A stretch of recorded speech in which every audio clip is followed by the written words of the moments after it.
Sadhguru, these days many people are diagnosed with thyroid problems, either hypothyroidism or hyper or hypothyroidism. Even though we are consuming iodized salt, still thyroid problems are prevalent. What is the cause of the increase in these problems? Is it stress related, like diabetes or hypertension? Can we overcome these conditions with Hatha Yoga or Kriya, or being in a consecrated space like Isha Yoga Center? What are the things we can do to come out of it? I think a whole lot of people have come out of it with Hatha Yoga practice, no question about it. Being in a consecrated place definitely adds to it. But this pretty widespread manifestation of thyroid imbalance. So we must understand this. What you're calling as thyroid, in yoga we don't look at the glands like that.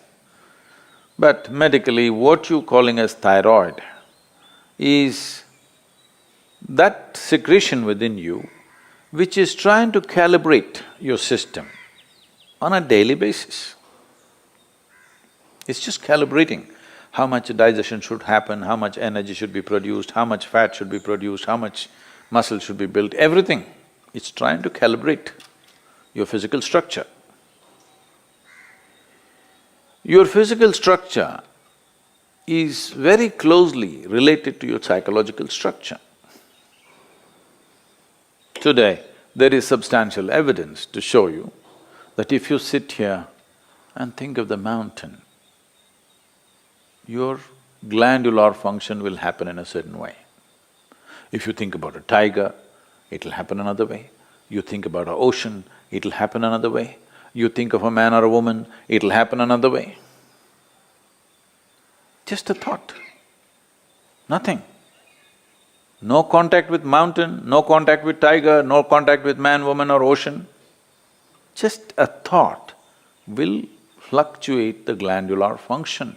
I'm saying that is how fine the system is, that it is trying to calibrate everything to keep you in a good place. The problem with you is, you need a bullock cart because you are the missing link. You need a bullock cart, but they gave you a fine spaceship. Every little thing will do a world of things. Simply if you touch it, go boom, waves of stuff happening in the system. Simply if you look like this and make one conclusion about the tree, this will go into many varieties of chemical and other kinds of variations. Glandular functions will change. Wherever you may be, whether you're in Mumbai or New York or London, wherever, just look at the situation in which you're walking. Maybe socially you've gotten used to those things, but look at the kind of atmosphere you're walking in, the number of things that are happening, none of them are conducive for this life. You might have gotten adjusted to it. Maybe now you can't live out of those cities, that's another matter. But the life that you are is not seeking that kind of atmosphere. So the number of variations that are happening within you are not in your favor. Glandular dysfunction is just one manifestation. A very highly calibrated function of glandular function, one thing is the thyroid. It's easily noticeable. The first thing, your physiological and psychological parameters get thrown off a bit simply because disturbance. And another dimension is what's the disturbance that's happening from within you, your own psychological patterns. Another dimension of disturbance is what kind of food is getting into you. There is no way you can eat anything today which is not chemically infested.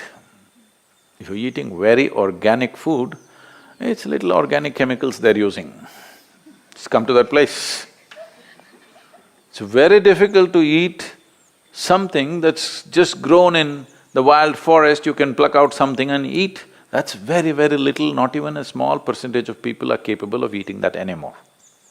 It's all from the marketplace.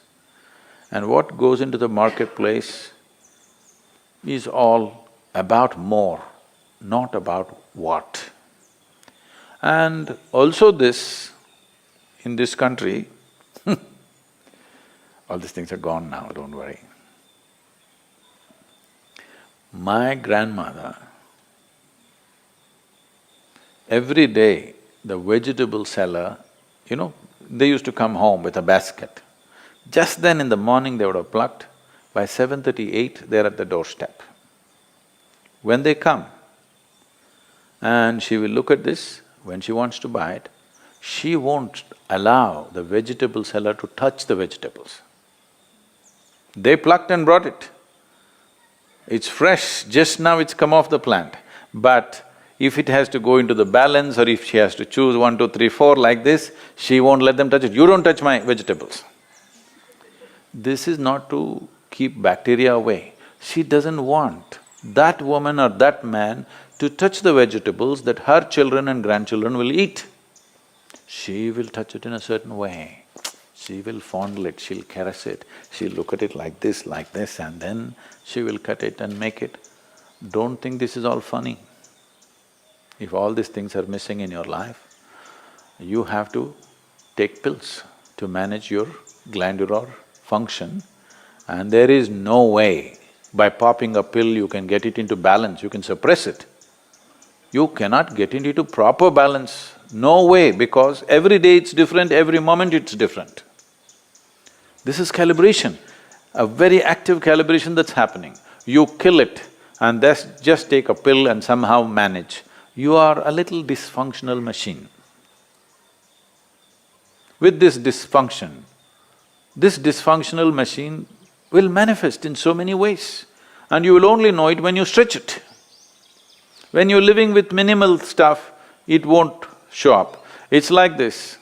See, even if you have a flat tire on your car, at 20 kilometers you can drive home, Some things will crack up, some things will tear up, but still you can drive. Only if you're hitting 200 kilometers per hour, then if the tire goes flat, then you know you fly off the road. So that's all it is. If all these things are taken care of well, now when you rev up your life to function at a much higher level, simply it'll go. Now you rev up your life without bringing that balance, then you see it'll freak. You will see this happening all around you every day. So, to invest that much into our lives, well, you can't leave your city and go and live in the jungle. You can't leave the atmospheres and go away. At least you must equip yourself so that those things don't have too much impact on you. It'll anyway have impact, but how much is the question? How much impact? At least within your home, surround yourself with some plants. If there is no space, fill your room. This is going to have some freaky bedrooms. Open up half the roof. Oh, but there's another floor above, Sadhguru. Okay, open up the damn walls so that some sunlight comes into you. Yes. Not everything is closed and just one air conditioner is going brrrr all the time. This is one thing, the reverberations around you are freaking this body completely, all the time, brrrr. Particularly when I'm outside the country, particularly in United States. Even in Europe it's a little better. In United States, all the time something is buzzing, endlessly. When I come here, it's like, just still, which makes you alive. Everything is buzzing, you're like Most people are not conscious of it, but it's happening to them. The very fact that they're sleeping 8 hours a day is just that they are not living in their natural habitat. They are trying to protect themselves by sleeping. So, to protect yourself from disease, to protect yourself from mental illnesses, to protect yourself from all kinds of imbalances, you sleep 8, 10 hours a day. This is half your life, you're dead. Death is always a good fix. But that's not the fix we are looking for. We are looking for a life fix, not an end fix. If you end something, it is fixed, isn't it? Fixed or no? Fixed, but not the way we want. We want to be here, alive and be fully fixed. So if this has to happen, you can. I know you may look freaky, even I will think you're freaky. But you can bring some plant life into place where you sleep. When you walk, you must always be conscious of the life other than human life. Most people are not even conscious of the human beings, so I'm reminding you, you must be conscious of everything that is alive. A tree, a plant, a blade of grass, a grasshopper hopping, and the people that you don't like are passing by. All kinds of things. You must be alive to everything. Don't need to do any, oh, I love the tree. You don't have to love the tree. You have to be nourished by it. That's the only way to live. You like it or not, it's nourishing you right now. Consciously, if you do it, everything will work better. Something as simple as being alive to everything around you indiscriminately may regularize your thyroid problems.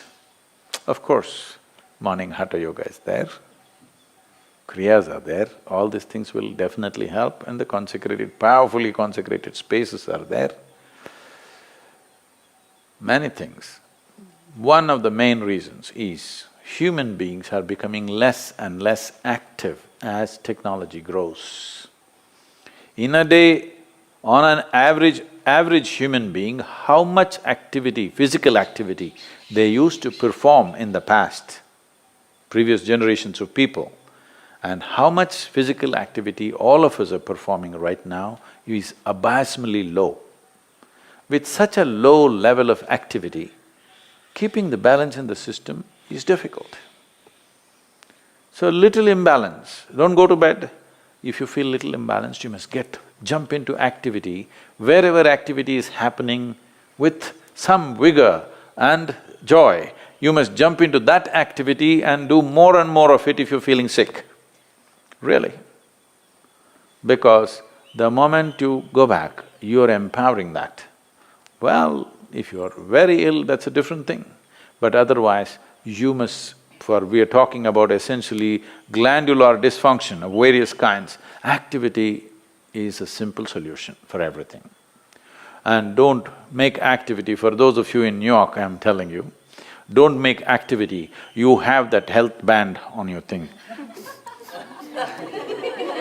10 steps, 12 steps. Don't do this, that's not the way to do activity, you may get more sick by doing that. Simply, joyfully doing something. Being joyfully alive. Activity is, if you do not know how to sit here and be exuberantly alive, just go and play. Play a game, run around simply. Just imitate the grasshopper when you're walking. Try. Why not? You never did this? This is the problem with you. When you go now, I want to see you because you're going to walk on the grass. You better grow like a grasshopper. Chuk, chuk, chuk, chuk, chuk. You will see how much aliveness will happen with you. Essentially, your fundamental problem is you have become bloody serious about your life.